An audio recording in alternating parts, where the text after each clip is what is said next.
নমস্কার বন্ধুরা, cook with Shreyasi চ্যানেলে আপনাদের সবাইকে স্বাগত। আশা করি আপনারা অনেক ভালো আছেন। তো আমি একটি নতুন রেসিপি নিয়ে আপনাদের সামনে চলে এসেছি। আমি আগের ভিডিওতে বলেছিলাম আমার আবার একটু ঝড় বৃষ্টি হলে মনটা কেমন ভাজা পোড়া খেতে ইচ্ছে করে, তাই ভাবলাম একটু ভাজা পোড়া বানিয়েও ফেলা যাক, সাথে রেসিপিটা বানিয়ে আপনাদের সাথে শেয়ারও করে দেওয়া যাক। তো দেখুন, এখানে আমি একটি প্লেটে 500 গ্রাম মতন বোনলেস চিকেন নিয়ে নিয়েছি। এরপরে পালা এই বোনলেস চিকেনটা মিক্সড করে নেওয়ার জন্য। তো এই বোনলেস মাংসটাকে মিক্সড করে নেওয়ার জন্য আমি এখানে একটা মিক্সারে অল্প পরিমাণ করে মাংসগুলোকে দিয়ে দিচ্ছি।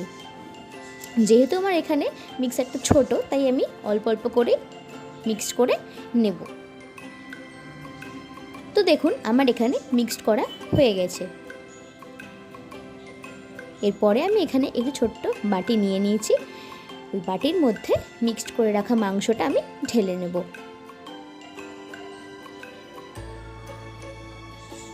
তারপরে হাতের সাহায্যে, আমি যেহেতু দুবার এখানে মিক্স করেছি তাই জন্য আগেরটার সাথে পরেরটা ভালো করে মিক্সড করে নেব। এরপরে এর সাথে যে মশলাগুলো মিক্সড করব সেগুলো হলো স্বাদ পরিমাণ লবণ আমি এখানে দিয়ে দেব। তারপর এখানে অল্প পরিমাণে লঙ্কার গুঁড়ো আমি দিয়ে দেব, আর সাথে আমি একটু এখানে কাশ্মীরি লঙ্কার গুঁড়ো অ্যাড করে নিয়েছি। এটা চাইলে আপনারা নাও ব্যবহার করতে পারেন। এরপর আমি এখানে 3-4 ফোঁটা সোয়া সস নিয়ে নেব। সোয়া সসের সাথে আমি এখানে অল্প পরিমাণে টমেটো সস নিয়ে নেব।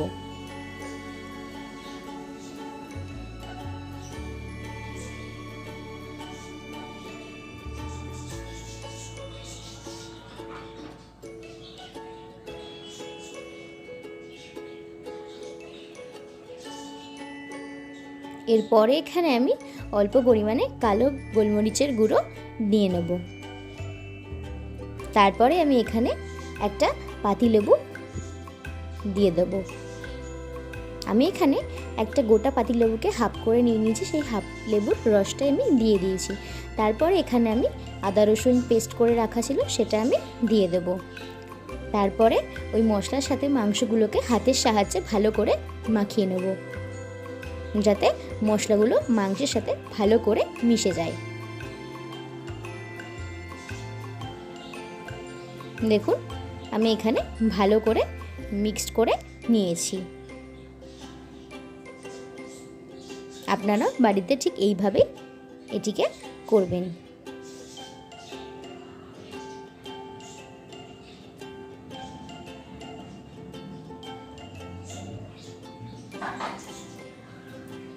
তারপরে আমি এখানে 3টে আলু সেদ্ধ করে নিয়েছি।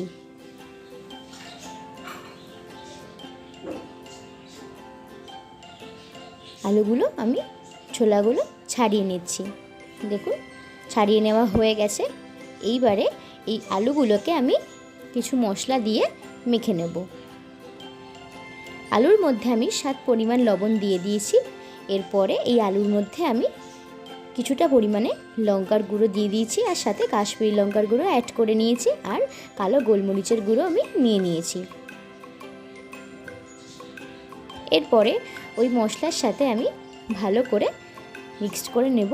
আর আমি আগের মাংসে দিয়ে রাখা আদা রসুন বাটাটা আমি রেখে দিয়েছিলাম, যেটা আমি আলুর সাথে মাখিয়ে নেব, যাতে মাংসতেও যে স্বাদটা আসে আলুতেও ঠিক সেই স্বাদটাই আসে। তো দেখুন, আমি হাতের সাহায্যে মশলাগুলোর সাথে আলুটাকে ভালো করে মিক্সড করে নিচ্ছি।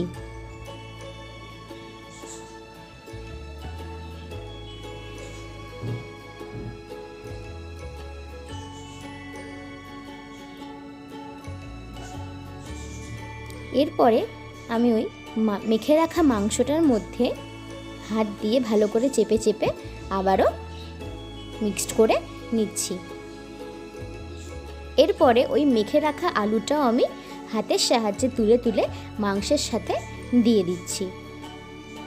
মাংস ও আলুটা আমি একসাথে মিক্সড করে নেব।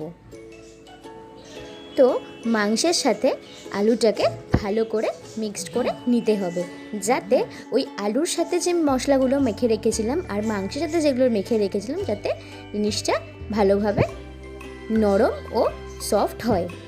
তো ওই মেখে রাখা মাংস আর আলুটা আমি 1 থেকে 1.5 ঘন্টা ফ্রিজে রেখে দিয়েছিলাম। তো ফ্রিজ থেকে বের করে আমি দেখুন আপনাদেরকে দেখিয়ে দিচ্ছি কতটা নরম ও সফট হয়েছে।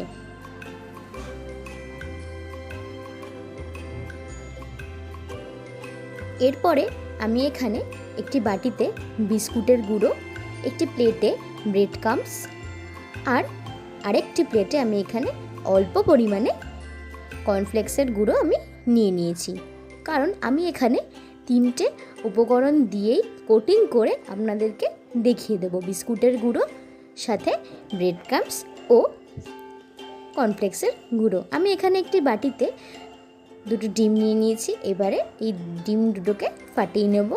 ফাটিয়ে ডিমের মধ্যে এখানে আমি কিছুটা পরিমাণে লবণ দিয়ে দেব।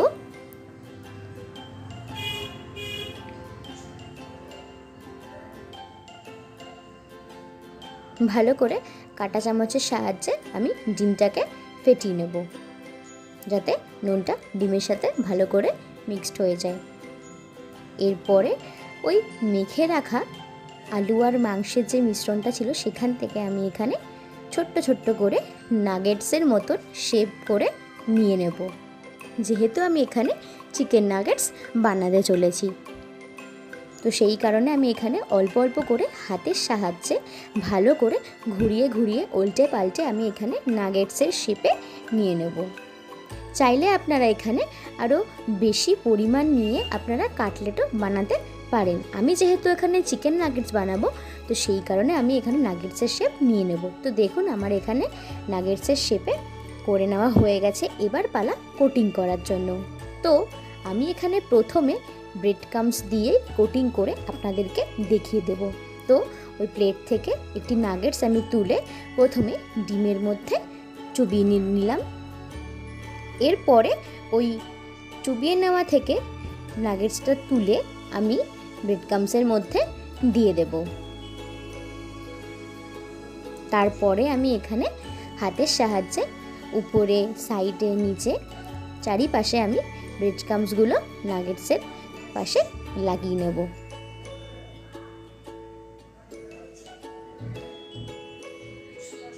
তো আমার একটি নাগেটস তৈরি করা হয়ে গেছে। আমি এখানে আপনাদেরকে আরেকটি তুলে কোটিং করে দেখিয়ে দেব। তো আমি আবারও একটি নাগেটস তুলে ডিমের মধ্যে চুবিয়ে সেটিকে ব্রেড ক্রাম্বসের মধ্যে নিয়ে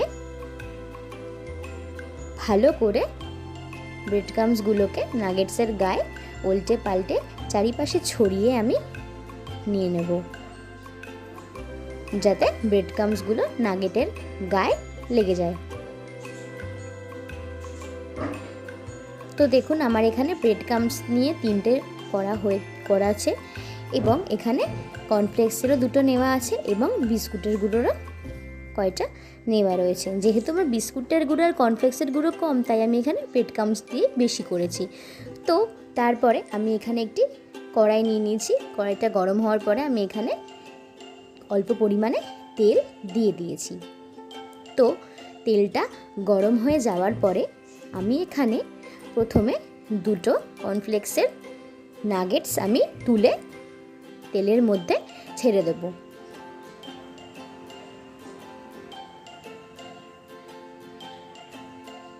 তারপরে আরেকটি কর্নফ্লেক্সের নাগেটস তুলে আমি তেলের মধ্যে ছেড়ে দেব। তারপরে ব্রেড ক্রাম্বসের থেকে একটি নাগেটস আমি তুলে নিয়ে তেলের মধ্যে ছেড়ে দেব। আরও একটি ব্রেড ক্রাম্বসের থেকে আমি তুলে তেলের মধ্যে ছেড়ে দেব। তো দেখুন আমি এখানে গোল্ডেন ফ্রাই করে ভেজে নিয়েছি। তো এখানে দেখুন আমার ভাজা অলমোস্ট হয়ে গেছে। তো রেসিপিটি এখানেই শেষ করছি। যদি রেসিপিটি ভালো লাগে তাহলে একটি সাবস্ক্রাইব করে যাবেন এবং লাইক, কমেন্ট, শেয়ার করতে কিন্তু ভুলবেন না। তো রেসিপিটি কেমন লাগলো অবশ্যই আপনারা কমেন্ট করে জানাবেন। আশা করি আপনাদের অনেক ভালো লাগবে। তো আজকের রেসিপিটি এখানেই শেষ করছি। সবাই ভালো থাকবেন, সুস্থ থাকবেন। নমস্কার, দেখা হবে পরবর্তী রেসিপিতে।